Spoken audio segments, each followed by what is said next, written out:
¿Qué hace un teatro como tú en un sitio como este? Se acerca a la librería Yorick de las Artes Escénicas y se topa con Alberto Conejero, reconocido con el premio Ceres al mejor autor. No pudimos evitar hacerle unas cuantas preguntas. Hola Alberto. Buenas tardes. Buenas tardes. Me gustaría empezar hablando de Grecia, porque yo siempre he pensado que el arte estaba muy relacionado con la política y sé que tú eres muy amante de la tierra que lo creó. Y me gustaría saber qué opinión tienes acerca de los últimos acontecimientos que han pasado allí. Empezamos fuerte ya con la primera pregunta. Grecia. Yo viví 2 años en el país, hablo griego moderno, y para mí Grecia es casi una segunda patria. Más que Grecia, creo que el idioma, que el griego para mí es una segunda patria. Es muy difícil de repente simplificar una situación tan compleja como la de Grecia, ¿no? Tendemos a eso, una simplificación del relato. Yo creo que ocurren 2 cosas. En primer lugar, Grecia ahora está pagando el propio esfuerzo de ser lo que nunca fue, ¿no? Grecia en el siglo XIX trató de parecerse a lo que Europa creía que Grecia debía ser, que es esa imagen de la Grecia clásica que se inventó la filología, ¿no? Cuando Grecia realmente en el siglo XVIII y XIX era poblaciones muy dispersas, con mucha influencia turca, armenia, judía, etcétera, etcétera, ¿no? Y Grecia siempre se ha esforzado por ser algo que ella no es, ¿no? Grecia es un país mestizo, híbrido, heterogéneo, que ha tratado esquizofrénicamente de presentarse a Europa como lo que Europa quería que Grecia fuese, ¿no? Ese paternalismo que la propia Grecia asumió nos ha estallado a todos, porque es verdad que los gobiernos griegos se han portado un poquito como un taur, pero un taur que se sienta en una mesa a jugar y resulta que el resto de convidados a esa mesa son mafiosos, ¿no? Es verdad que Grecia ha hecho muchas trampas con sus cuentas, pero a la postre los gobiernos europeos se están comportando como mafiosos. Y al final quien lo paga es el pueblo griego, que está en una situación de emergencia, y es verdad que Grecia, sin tener que responder a la imagen del pasado, sí que es una luminaria de lo que es Europa, y que Europa se esté planteando excluir a Grecia de su propia identidad y cómo está tratando ciertos gobiernos a Grecia, es una catástrofe, por ejemplo, ya en un término griego. Y sobre todo no se habla de algo que es de la situación de emergencia que se está viviendo en el país. Al final la gente habla de cifras, de deudas, pero es que hay gente pasando hambre y gente suicidándose. Yo creo que como europeos soportar eso, tener eso entre nosotros, pues realmente es una vergüenza. ¿Y crees que este amor, este cariño que sientes por Grecia te ha afectado de alguna manera a ti como escritor o se ha visto reflejado en tus obras? Bueno, toda vivencia, yo creo que toda escritura, en cierto modo, siempre es autobiográfica, siempre nos desvela. Tanto mi experiencia como investigador, ¿no?, en el departamento de neogrecística del CSIC, como los años que pasé en Grecia, como todas esas lecturas, están empujando, ¿no?, están empujando siempre la escritura. Sí que hay algo de Grecia, ¿no?, del país. Es un país donde aún la palabra y la poesía forma parte del imaginario colectivo, ¿no? Es un país que con todas sus contradicciones aún tiene muy presente la cultura como un hilo que liga a toda la población. Y es verdad que lo griego, hablo desde la Ilíada a Seferis, a la música tradicional griega, sí que forma parte un poco de mis reservas poéticas, que diría Mayakovsky, ¿no? Y es verdad que el teatro griego, especialmente Eurípides, ha sido para mí un pilar, un punto de partida. Una referencia. Continua, siempre. Bueno, y en noviembre La Piedra Oscura, uno de los éxitos de esta temporada pasada, va a estrenarse en Atenas. También ha ido a Londres y a Moscú. ¿Qué repercusión ha tenido en esos lugares? Ha sido una experiencia muy honda comprobar las distintas reacciones del público, ¿no? En esas 3 ciudades. También se hizo Montevideo. Realmente el estreno fue en el Teatro Solís de Montevideo, luego fue a Moscú, luego a Londres y ahora va a Atenas, con Madrid por medio. Fue muy honda, sobre todo la experiencia de Moscú, muy impactante, ¿no? Porque ahí el tema de la homosexualidad, como sabemos todos, pues es un tema muy complicado. La población homosexual está sufriendo realmente una persecución constante, un progromo, por emplear un término que les es cercano. Y íbamos con cierta cautela y fue a la postre fascinante observar cómo de repente la obra, que quizá en España tiene unas connotaciones más conciliadoras o emocionales, para el público ruso era como un animal mucho más fiero, ¿no? Como de repente lo que estaba planteando la obra, tanto en el lugar del enemigo, ¿no? ¿Quiénes son los otros en un país? La guerra con Ucrania realmente es casi una guerra civil soterrada, ¿no? Y con el tema de la homosexualidad, de repente la obra se convertía en algo mucho más belicoso y amenazante, y la reacción del público, pues gente que se tapaba la boca de espanto, gente que se salió y gente que también se emocionó mucho de tener la oportunidad de poder ver una obra de esa temática en su país. En Londres también íbamos, en Londres era el montaje español el que viajaba para allá, no era como en Moscú, que eran actores rusos, y también íbamos a ver cómo van a reaccionar los ingleses, ¿no? Y sobre todo por el elemento local que tiene la piedra oscura. Para mí era un buen laboratorio para ver la universalidad de la obra más allá del referente concreto histórico y los hilos tan claros que establece con todos nosotros, con los españoles. Y funcionó muy bien, la gente de pie emocionada. Yo creo que al final la piedra oscura habla de un encuentro, de la necesidad de permanecer, de la memoria, del perdón, y eso es capaz de atravesar fronteras, y es muy hermoso y un lujo para un dramaturgo poder ver las reacciones, cómo respira cada público, ¿no? Es verdad que al final cada individuo es cada individuo, ¿no? Más allá de la nacionalidad, pero sí que hay algo común, ¿no? Del horizonte común de cada público, y eso ha sido una gran experiencia vivirlo. Ahora en Atenas, también expectante a ver cómo va a funcionar allí. Es verdad que la figura de Federico, creo yo, que forma mucho más parte del imaginario cotidiano de los griegos que de los ingleses. Ellos además vivieron una guerra civil inmediatamente después de la nuestra, y creo que la obra va a reverberar muy fuerte en Grecia. Vale, y volviendo a la política, Alberto, ¿cómo crees que te ha influido a ti este periodo de crisis española, a ti como autor? Y sobre todo, ¿cómo un dramaturgo intenta adaptarse a esas circunstancias, sobre todo en la parte creativa? Vale. En primer lugar, yo creo que es imperante ahora distinguir lo que es la política de lo que hacen nuestros políticos, ¿no? Porque incluso lo que es la política es un término ahora absolutamente desprestigiado y acosado, ¿no? Y la gente lo asocia a lo que están haciendo los políticos y no a lo que es en verdad la política. Corman dice algo que yo siempre lo digo cuando me preguntan, porque es un término muy claro, que el teatro tiene que ocupar un lugar intermedio entre lo poético y lo político, ¿no? Lo político como común, referente a la polis, o sea que todo teatro es un arte poelítico, dice Corman, utiliza ese término. Yo creo que estamos en una situación de emergencia, que la crisis es una crisis económica, pero las consecuencias emocionales, culturales de esa crisis económica son lo verdaderamente importante, ¿no? Al final la economía se restablece, la tragedia que deja atrás esa crisis económica es a lo que tenemos que atender. En lo personal, yo nunca he vivido el teatro, estoy hablando de la cosa ahora más, digamos, más cotidiana, ¿no? No tenía una seguridad que ha sido arramblada por la crisis. Pero yo creo que el teatro debe reaccionar de muchos modos y que todos son válidos. Hay cierto teatro de urgencia, nítidamente político, que se ocupa de temas políticos, y hay algo fugaz en ese teatro, ¿no?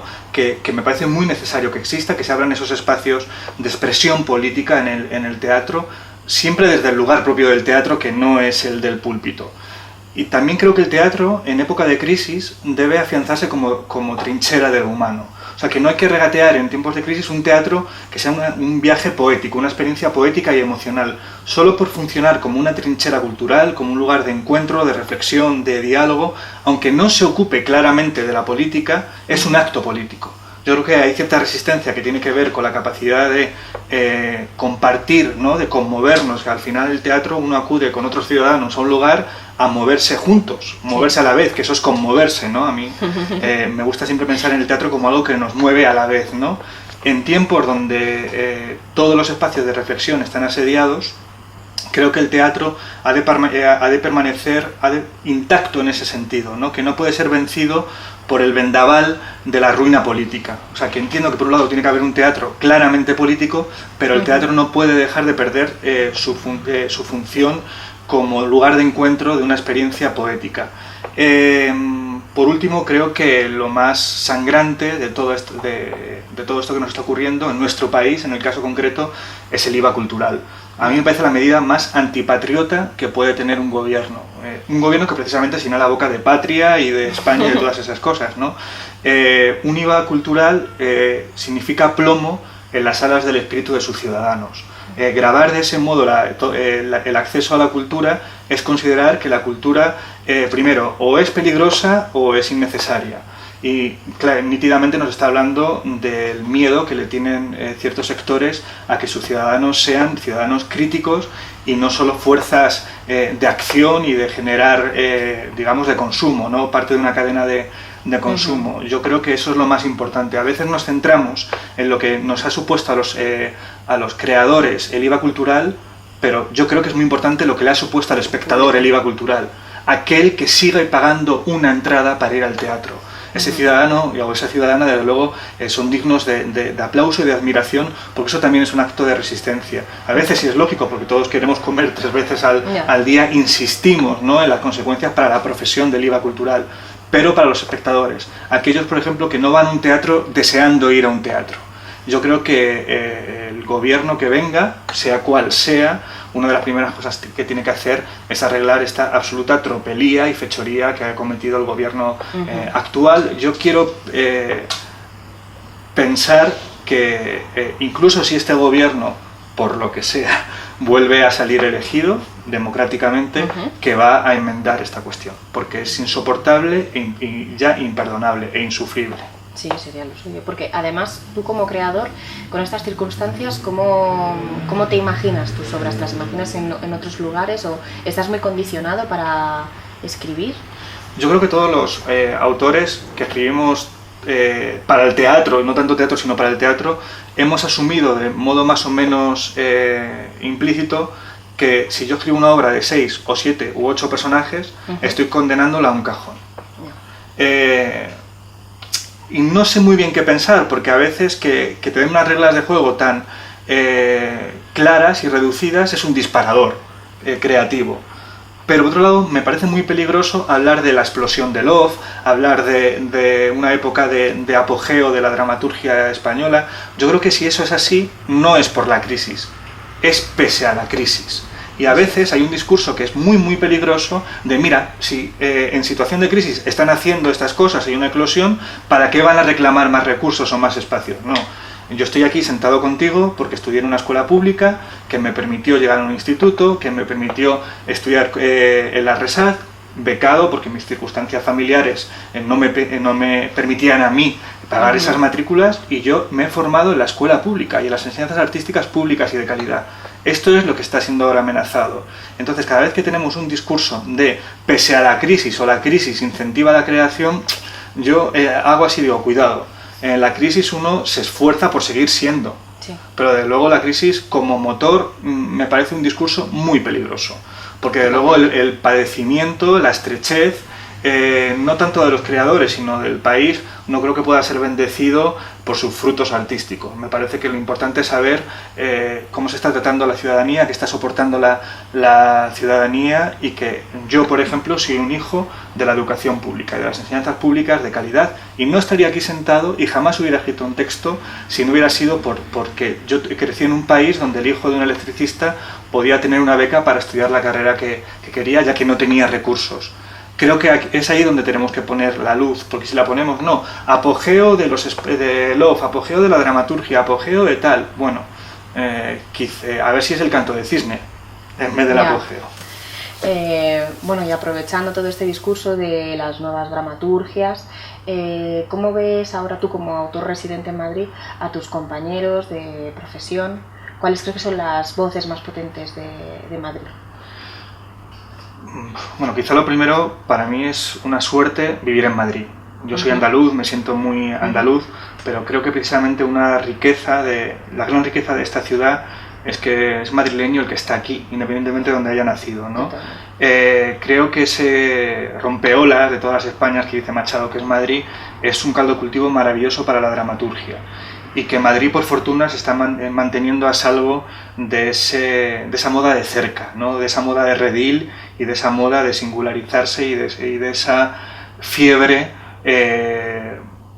por ser distinto, ¿no? Yo creo que Madrid al final es un buen puchero, que aquí llegamos autores de muchos lugares de España, y yo creo que eso es muy muy bueno, tener aquí autores catalanes, autores vascos. Cuando digo autores y autoras. Yo soy muy clásico para eso y creo en el uso del neutro. Eso es una suerte para todos los que estamos en Madrid, ¿no? Saber que todos nos nutrimos y todos podemos del discurso poético de los demás. Creo que Madrid está en un muy buen momento por eso, porque aquí coincidimos gentes llegados de todos los lugares. Hay un aluvión de talento a Madrid. Me da mucho miedo hablar de voces en concreto porque, claro, el listado sería interminable y estoy seguro de que si digo 10, en cuanto termine de decir 10, me voy a acordar de un décimo y lo voy a lamentar. No porque luego me vayan a decir, no me has dicho, sino porque luego voy a lamentar yo no haberlo dicho. Creo que estamos en un muy buen momento de autores y de autoras haciendo cosas muy distintas en espacios muy distintos, empujando mucho, resistiendo, y creo que es un buen momento de la dramaturgia. Sí quiero decir que con alegría que desde lo público, desde los centros públicos, tanto el Teatro Español como el Centro Dramático Nacional, en los últimos años yo veo cierto viraje, cierta atención, con más amor a la dramaturgia contemporánea. Y creo muy importante además no centrarnos en ciertas etiquetas que son muy excluyentes, ¿no? Dramaturgia joven o dramaturgia emergente. De repente hay gente de los 40, 50 años que quizá no tuvo tanta visibilidad en su momento y que habría que volver a montar y a revisitar, ¿no? Por eso a mí lo que está haciendo el Centro Dramático Nacional de ir década a década mostrándonos el trabajo de la dramaturgia española me parece muy, muy acertado, ¿no? Porque a veces que si es joven, que si es tal, que si emergente, y son etiquetas que generan modas, y la moda es espuma. Yo creo que es un buen momento para preservar, recuperar aquello que ya se ha hecho, dar espacio a las nuevas voces y bueno, y también recursos, ¿no? a los que estamos ahora, bueno, peleando por estar. Sí, porque al final el oficio de dramaturgo tiene algo de oficio de intemperie la mayor parte del tiempo, ¿no? Y de invisibilidad. Cuando uno llega a estrenar, eso supone digamos un tiro acertado de tantos otros que se han perdido, ¿no? De tantos anhelos y afanes que no han ido a ningún lado. Eso es que hemos sido capaces de convocar un equipo que cree en un texto, que encuentra recursos, etcétera, etcétera, etcétera. Al final la dramaturgia es un oficio de resistencia y también de invisibilidad la mayor parte del tiempo. Por eso cuando alguien confía en ti o te da un premio o te publica o se estrena, para un dramaturgo de repente es volver a recuperar como forma, diría incluso. Y yo creo que los dramaturgos y las dramaturgas somos un elemento muy débil de una cadena muy debilitada ya, ¿no? Porque para llegar a estrenar es un camino muy arduo. Yo leo textos continuamente de compañeros y compañeras que merecerían estar en los escenarios, porque creo que estamos en un momento espléndido, sobre todo también porque se ha roto cierta estructura piramidal e incluso generacional, ¿no? De repente hay diálogos que son intergeneracionales, intrageneracionales. Sí. Por fortuna estamos escuchando cada vez más voces, más mujeres, más voces femeninas, y eso es una ganancia enorme, ¿no? Para todos aquellos que las hayamos extrañado tanto y tanto tiempo. Creo que estamos en un momento muy débil en cuanto a las estructuras que permiten el oficio del teatro, pero muy rico en cuanto a la convivencia, ¿no? Entre las gentes del teatro.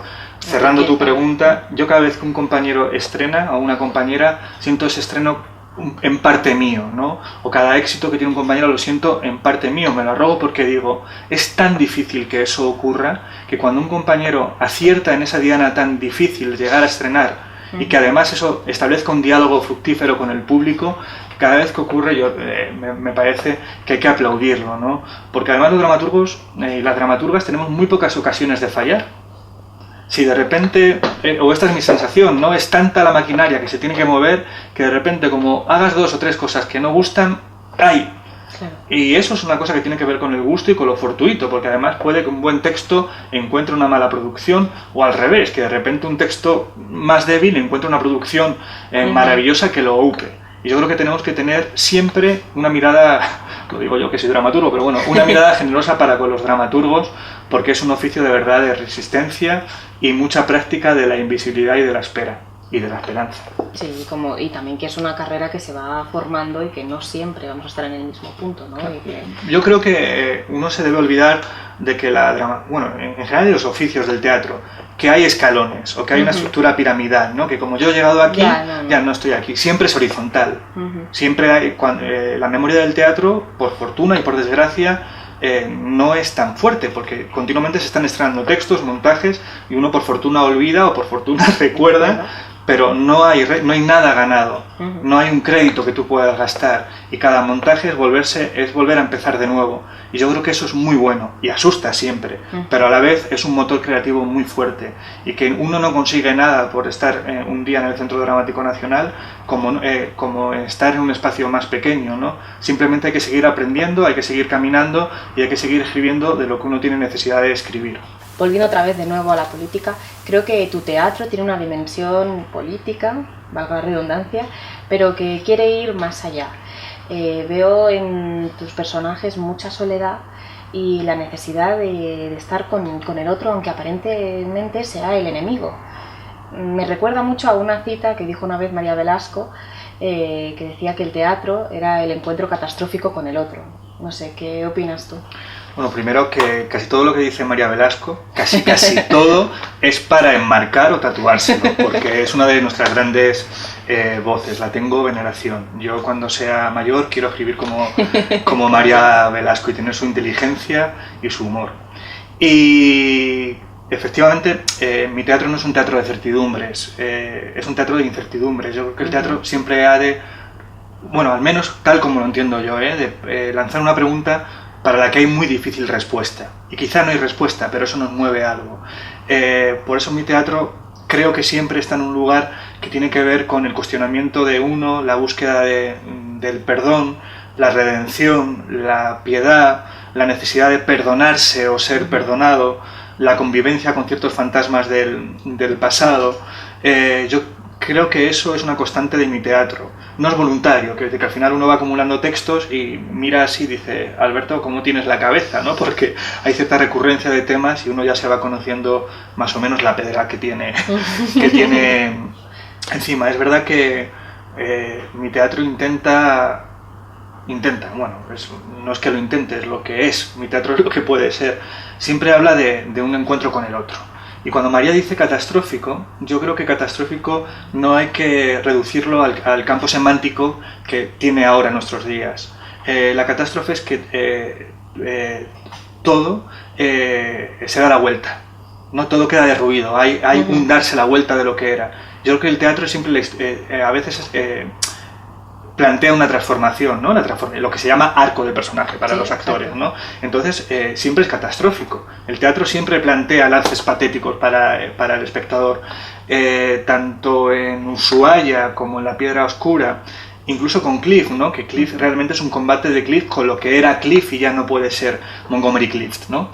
A mí me parece muy importante la necesidad de ser en los otros. Y yo creo que el teatro siempre nos enfrenta a los otros donde nos reconocemos. Y cuando un dramaturgo en verdad que genera personajes, son hipóstasis de las voces que lo habitan, ¿no? Y el teatro al final siempre hace eso, siempre nos obliga a reconocernos en el otro, a reconocernos catastróficamente, a saber cuánto de mí hay en Creonte, cuánto de mí hay en Medea, cuánto de mí hay en Macbeth, cuánto de mí hay en Bernarda Alba, ¿no? El teatro siempre nos coloca en un lugar, nos hace reconocernos en el otro, no conocer un personaje, sino reconocernos en el otro. Y reconocernos de un lugar que yo creo que es peligroso. Y a mí eso me atrae muchísimo, ¿no? De repente el teatro te mueve de un lugar de confort, de certidumbre, y te dice, bueno, si yo estuviera en su lugar, ¿qué sería yo? Y la respuesta nunca es fácil. Y a mí esa incertidumbre que plantea el teatro, y eso que decía Borges, que es fantástico, ¿no? El pacto de fingimiento.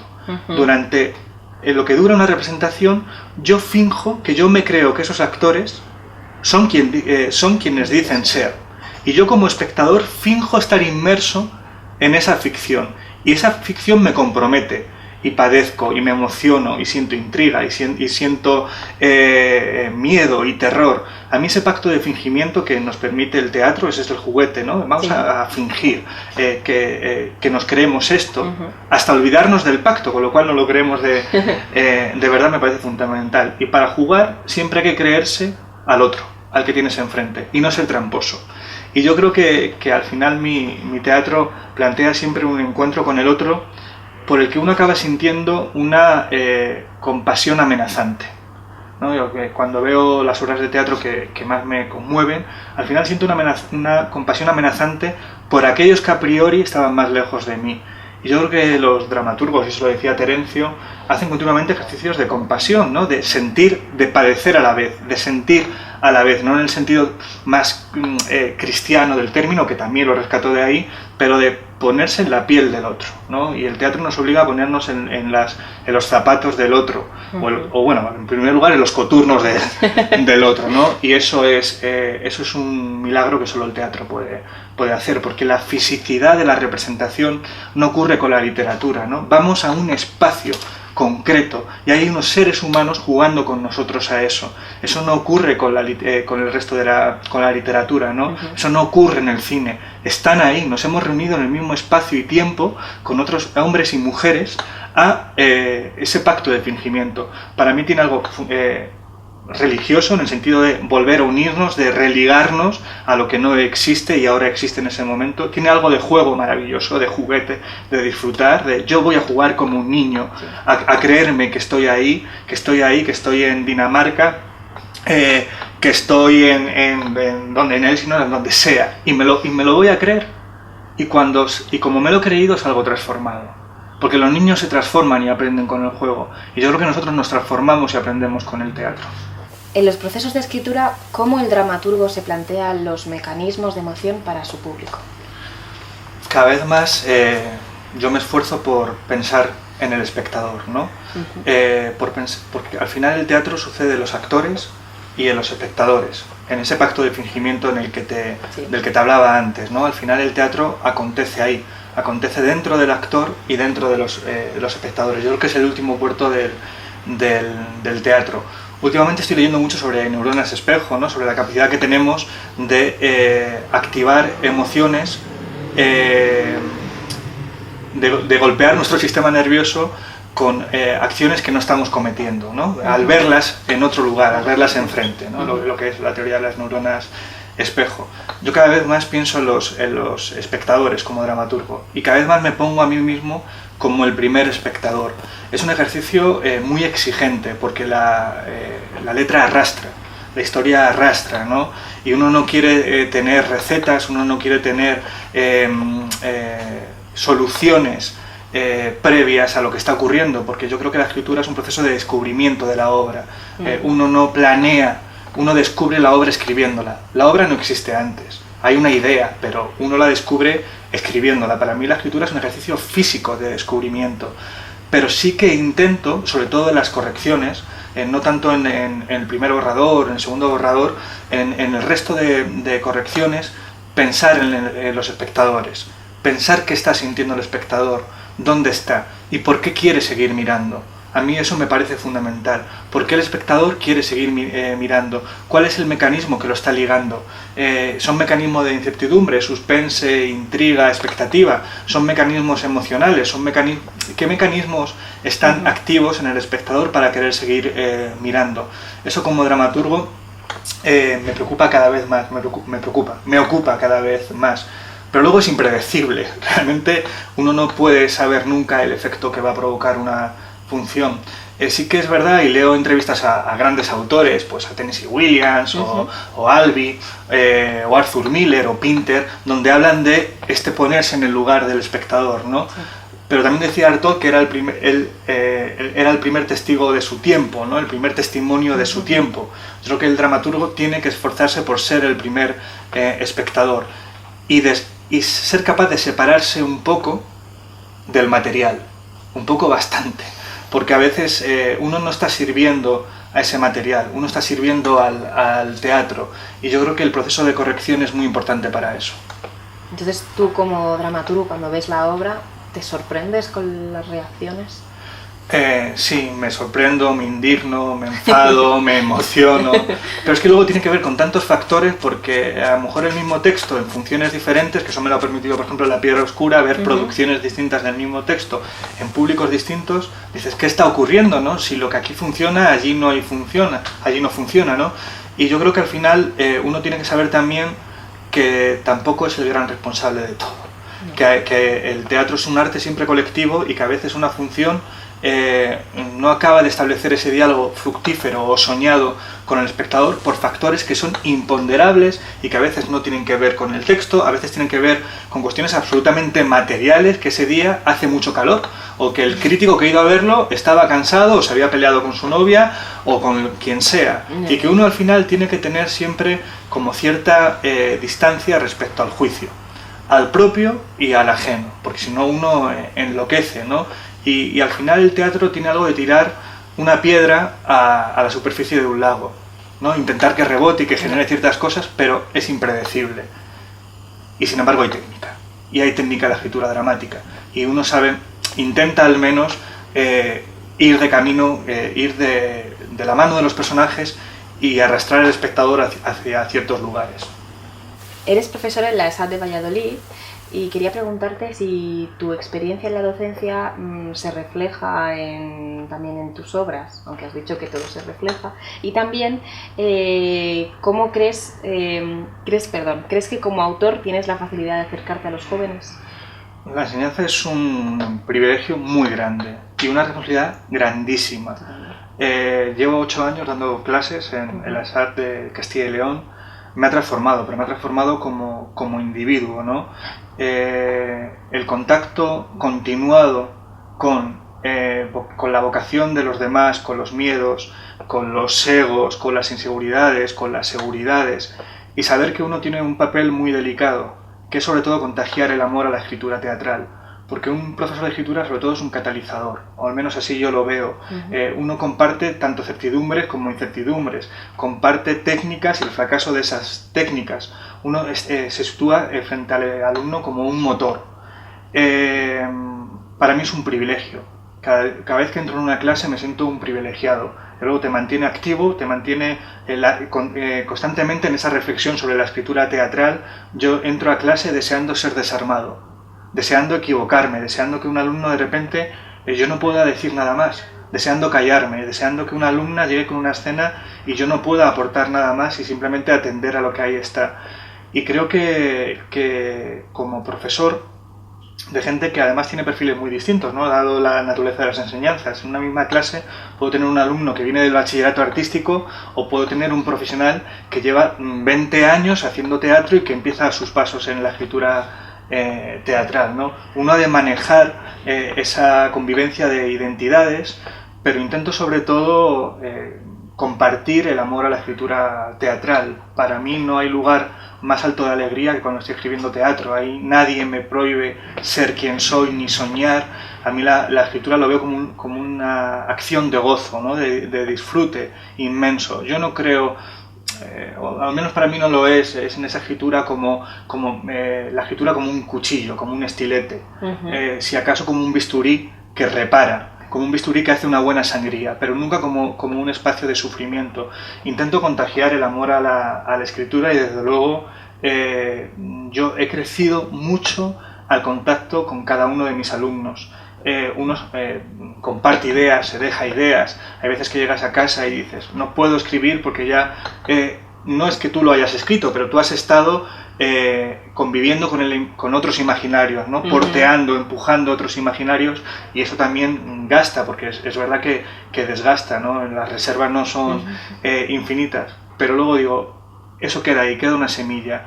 Y hay algunos alumnos que han dado pasos muy certeros y muy firmes en la escritura teatral, y si en algo yo he contribuido, eso es una alegría inmensa. ¿Y como autor, crees que tus obras pueden acercarse a los jóvenes? Ahora tengo un encargo el año que viene, que es la Odisea para la Joven Compañía, sí. Se llama Proyecto Homero, somos 2 dramaturgos y incluso que se encarga de la Ilíada y yo la Odisea, ¿no? Para una compañía de actores jóvenes, menores de 25 años si no me equivoco, y con un público que sin estar constreñido a los jóvenes, sí que lo forman, el grueso son jóvenes, ¿no?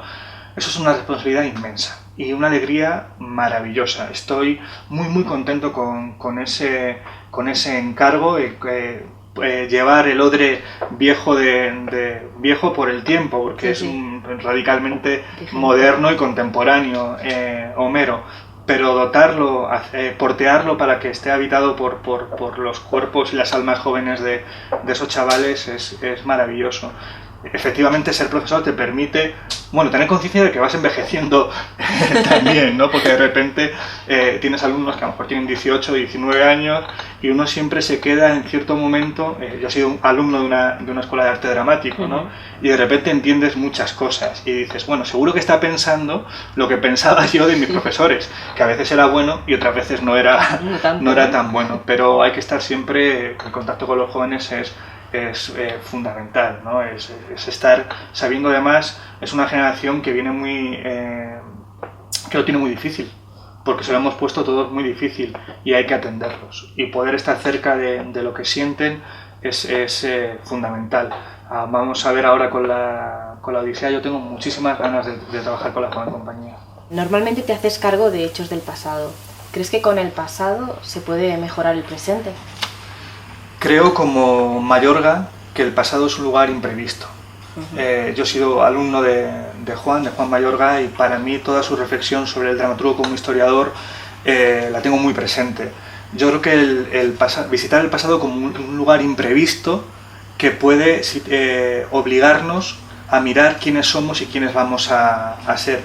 Es verdad que tanto en Ushuaia, como en Cliff, como en La Piedra Oscura, son textos que se ocupan de acontecimientos pasados o que fabulan con personajes históricos. También es casualidad, el nuevo texto no se ocupa de nada del pasado. A veces las producciones coinciden así y se genera como una especie de poética que otros textos vienen a cuestionar o a ensanchar esa poética, pero es verdad que por formación, por amor a la historia, por mi pasado como investigador, la historia ocupa un lugar fundamental, pero es que yo creo que nos sirve para traer imágenes que cuestionan nuestro presente. Siempre lo ha hecho. Shakespeare, ¿cuántos textos tiene, ¿no? Que realmente se ocupa del pasado para hablar de su presente? Y sobre todo nos permite, yo creo que hay acontecimientos del pasado que son más contemporáneos que acontecimientos presentes. Y eso lo dice Agamben, no hay que distinguir lo que es contemporáneo de lo que es moderno o presente. Lo moderno queda aniquilado por su propia época, lo contemporáneo no. Ejerce una distancia con su propia época y la cuestiona. Y a veces el pasado, a mí como dramaturgo, me permite tener esa distancia. De todos modos te digo que ha sido también la coincidencia de Cliff, La Piedra Oscura, Ushuaia, pero que los nuevos textos, algunos de ellos no van por ahí. Espero que esa poética quede un poco ensanchada. Mayakovsky decía: las palabras le cuestan al poeta mucho dinero. En nuestro lenguaje la rima es un barril de dinamita. ¿Es para ti la palabra un barril de dinamita? Dice Juarroz, el poeta, lo siguiente, que la poesía nos permite ensanchar la escala de lo real. Yo creo que el teatro también nos hace eso, ensancha la escala de lo real, nos arrebata del cotidiano, y cuando lo hace, paradójicamente nos sitúa a los hombres y a las mujeres en el centro. Es como una explosión del ser. Yo creo que la palabra poética, tanto en el teatro como en la poesía, hablo de la palabra en la literatura, sea la literatura dramática, sea la poesía, sea la narrativa, sitúan al individuo en el centro de todo. Lo quitan de lo que es la espuma de los días y lo llevan a esa explosión del ser. Yo intento en mi teatro que la palabra tenga una determinada materialidad, que la palabra no sea palabra cotidiana, que la historia no sea una historia cotidiana. Eso ya lo dice Aristóteles, ¿no? Que la palabra es una palabra sazonada. Yo creo en esa sazón de la palabra, porque tú al espectador, cuando le das una palabra que no es su palabra cotidiana, no lo estás alejando de la realidad, Esa es una lectura muy pobre de la poesía, y sigo a Juan Roz ahí, y también del teatro. Yo creo que la palabra cultivada, en el mejor de los sentidos, es la palabra que precisamente nos hace estar con nosotros. Si hay algo parecido al alma que yo pueda conocer, es la palabra alma. Yo creo que las palabras tienen una fuerza, una potencia absolutamente radical, de transformación en todos los sentidos. La palabra, y además el teatro, la palabra con el cuerpo del actor, la palabra presente, la palabra física, ¿no? Por eso el teatro para mí es una experiencia radical, más que la narrativa. No sé si tanto como la poesía. Ese es un debate que tengo conmigo mismo, pero sí creo efectivamente que la palabra es dinamita, que la palabra encierra dinamita porque la palabra lo encierra todo. Y por eso la palabra es perseguida, porque la palabra tiene un poder de transformación radical. Lo que nos hacemos nosotros mismos con las palabras, eso claro, se lleva muchísimo tiempo estudiando. La palabra nos hace más, la palabra genera enfermedades, la palabra genera amor, la palabra genera alegría, la palabra repara y sana, y la palabra también hiere y arruina. Todo está en la palabra. Me voy a poner un poco bíblico, pero cuando se dice que en el principio fue el verbo, es que si hay un Big Bang tiene que ver con la palabra y con el lenguaje, y todo está en la palabra. Y cuando el ser humano inventó el lenguaje, yo creo que recuperó el lenguaje que ya estaba ahí. No creo que lo inventara, sino que de repente la palabra volvió a restituir algo que estaba perdido con lo que el ser humano se encontró. Y yo creo que como Juan Roz, que la palabra crea una explosión en el ser, y que el teatro además lo hace presente. Y yo creo que esa es la potencia radical de la palabra. Y de la palabra vamos a la palabra cantada. En tus obras está muy presente la música, creo que la escoges detalladamente. ¿A qué se debe todo esto? Porque soy un melómano, fundamentalmente porque vengo de la poesía y vengo de la música más que de quizá otras reservas audiovisuales, ¿no? Mi digamos, imaginario de la narrativa o incluso del cine es menor que lo que tiene que ver con la poesía y con la música. Yo me di cuenta, me lo dijo Oliver Baldwin, nuestro amigo, que de repente en todos mis textos aparecía un tocadiscos. Aparece en Ushuaia, aparece en La Piedra Oscura, aparece en Agamenón, aparece en Cliff. Claro, y yo no me había dado cuenta. Y de que siempre metía un tocadiscos en todas las piezas. Incluso muchas de mis piezas están estructuradas, o los títulos de las escenas son títulos de canciones, ¿no? Y los personajes en muchas de las obras bailan en Agamenón, bailan en Cliff también, en Ushuaia también, se canta y se baila en escena. Soy un melómano, y uno de mis sueños y de todo lo que me queda por hacer como dramaturgo, una de las cosas que más ansío es participar en un musical. He hecho varios libretos de musicales muy distintos, uno sobre Tomás Ruiz de Victoria, que se hizo en la Catedral de Ávila, que se llamaba Versa Est. He hecho fechorías psicalípticas como Psicalipsis Now, o el texto que he publicado ahora en las GAE sobre la extraña muerte de una cupletista contada por su perro. La música me gusta muchísimo y quisiera como dramaturgo tener el lujo y la oportunidad de poder participar en un musical. Es uno de mis sueños. Y además creo que el teatro no debe renunciar a la música, si es que siempre ha habido música en el teatro. A veces nos extrañamos de que haya música en el teatro, y yo digo, ¿cuándo no ha habido música en el teatro? Si es que está ahí desde sus orígenes. Realmente, cuando hablamos de teatro musical, habría que decir, bueno, teatro musical, comedia musical americana, porque el teatro siempre ha sido musical. A veces nos olvidamos de eso, pero raro es el teatro que no ha tenido música. Vale, y dejando de lado los musicales americanos o españoles, o el teatro con música, si entendemos al dramaturgo como a un visionario que se percata de aquello que los demás no ven, ¿crees que el público de La Piedra Oscura se ha dado cuenta de tu mirada y por eso ha tenido tanto éxito la obra? Lo que ha pasado con La Piedra Oscura es excepcional. Yo estoy agradecidísimo. Desde luego ha sido un aluvión de emoción, de comentarios, de cariño por parte de los espectadores, muy difícil, ¿no?, para un dramaturgo que se dé eso, ¿no? Y además con esta escala y con este casi diría estruendo emocional, ¿no?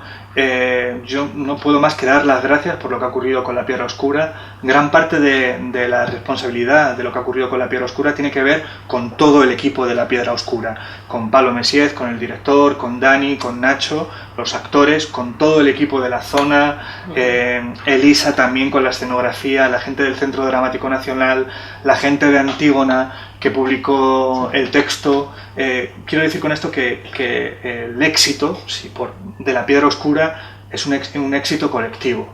Luego yo me siento muy agradecido como dramaturgo porque eso haya podido ser, pero La Piedra Oscura ha funcionado por toda la gente que ha creído en La Piedra Oscura. Como dramaturgo te decía antes que el oficio de dramaturgo es oficio de invisibilidad.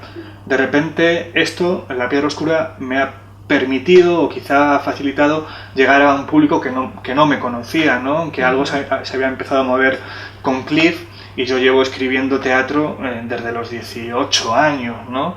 Pero es verdad que a veces un diálogo, cuando se da ese encuentro con el público, sirve para abrir espitas, ¿no? Y yo creo que la gente ahora, porque todo en el teatro es muy frágil, ha recibido con mucho cariño lo que estoy haciendo, se ha asomado a lo que había escrito antes y está interesado en lo que voy a escribir después, y yo me siento por un lado muy agradecido y por otro lado intentando responder sin expectativa a eso. Quiero decir, sí, claro. Que eso no haga interferencia, porque sigo escribiendo desde el lugar que escribía antes de lo que ha ocurrido con La Piedra Oscura, ¿no?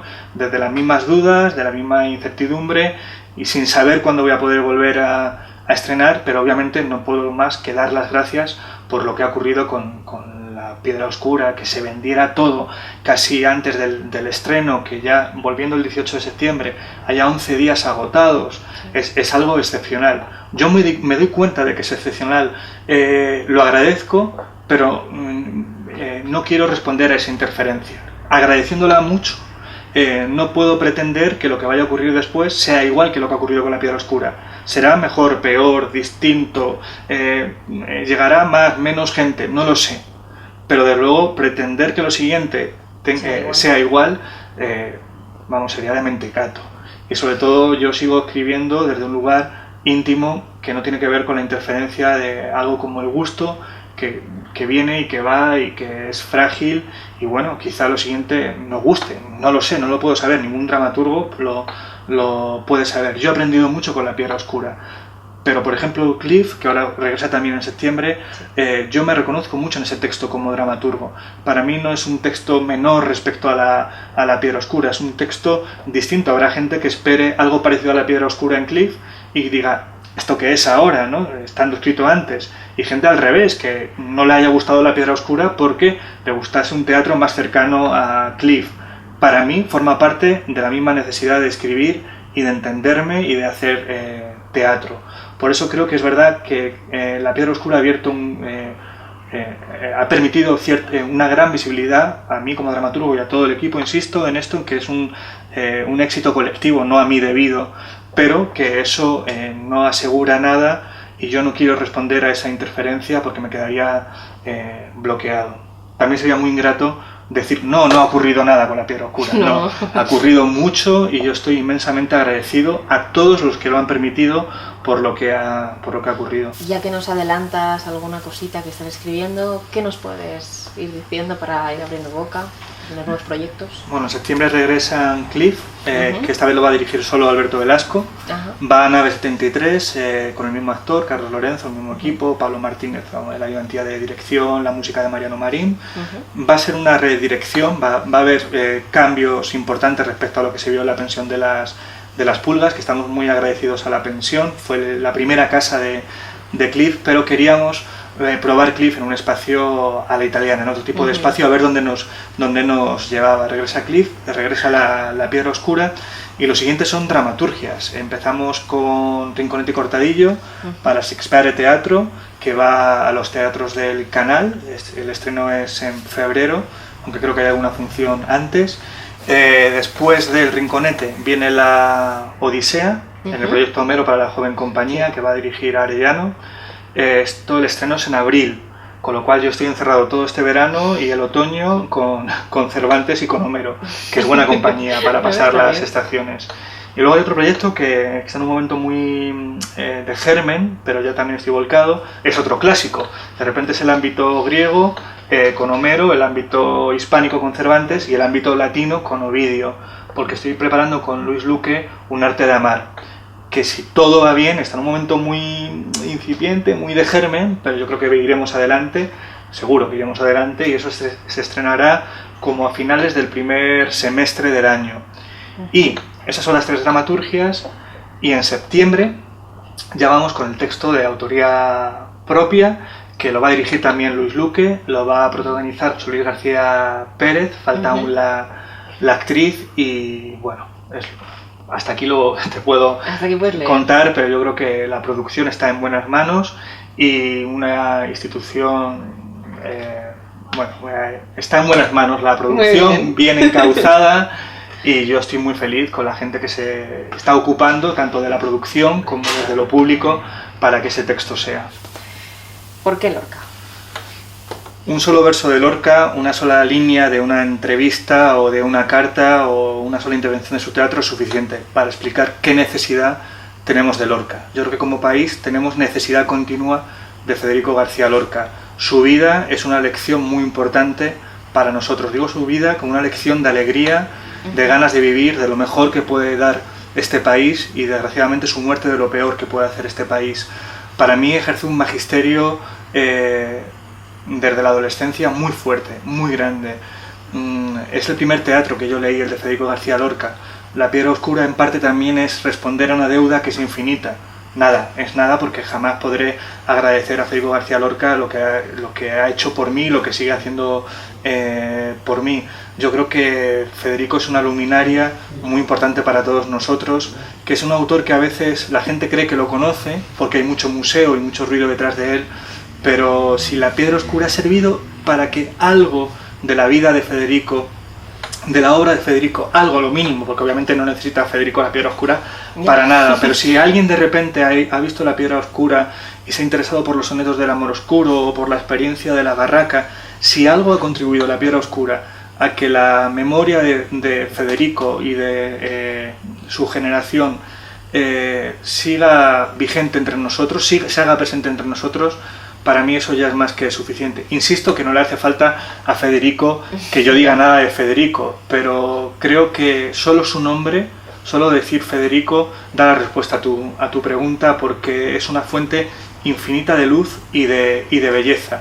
Y yo le tengo como un faro. Yo creo que este país tiene que tener a Federico como un faro, y que nos va a ir mejor en nuestro rumbo si no lo olvidamos. Volviendo a la piedra oscura, ya para acabar, si Alberto Conejero fuera el alter ego de uno de los personajes de la piedra oscura, sería Sebastián, sin dudarlo. Sin dudarlo, y eso me lo dijo la traductora griega, María Hachimanuil, cuando acabó de ver la función. Hay algo de la vivencia de ese muchacho de pueblo, como yo. Esto es tremendo, porque realmente estoy contando cosas que no lo había dicho hasta ahora, ¿no? Bueno, hay muchas cosas en el personaje de Sebastián muy íntimas. Y al final, ese asombro, esa fascinación por el teatro de un chaval de 16 años, pues en parte es un juego de espejos con lo que me estaba pasando a mí con Federico García Lorca, ¿no?